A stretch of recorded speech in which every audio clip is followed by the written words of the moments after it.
Author John Steinbeck once said, "A sad soul will kill you quicker than a germ."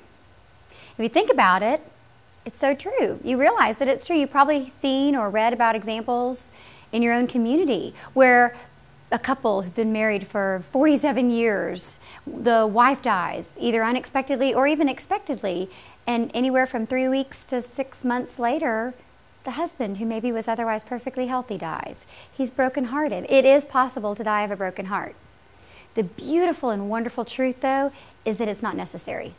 You don't have to. There are decisions that you can make. The way that God made us is in a mind, body, spirit trilogy. So when every day, whether you are in the midst of grief, you're just recovering from a grief, or just in general as you live your life and the stresses of day-to-day living in America and overseas, there are decisions that you can make every day that help make your body and your mind and your spirit healthy and strong. And they're vitally important. They're crucial when you actually are in grief. We can choose what we put into our bodies. If you put in junk food, as the saying goes, then you will feel like junk.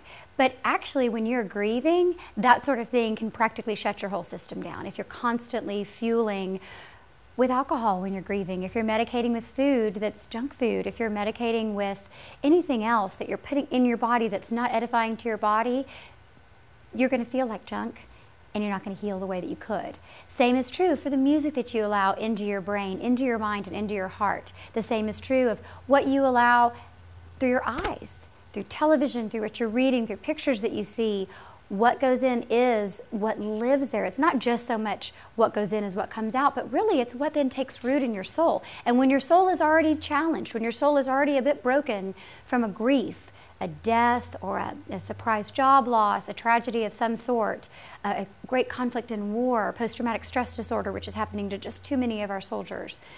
When you are in this place of so much grief, your body and your brain and your spirit need your attention to these details more and more. And in truth, when people say time heals all wounds, that's just not accurate. What is accurate is that what you do with the time is what heals all wounds.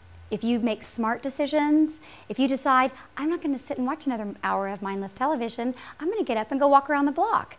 You're actually paying dividends if you do that day in and day out with your health. And it's what's going to give you a sense of control and a sense of power, which is what is so tragically missing in the midst of grief. When you're at your worst and your rawest and your most searingly painful emotions, it's that feeling of powerless that really robs us of our hope and our joy.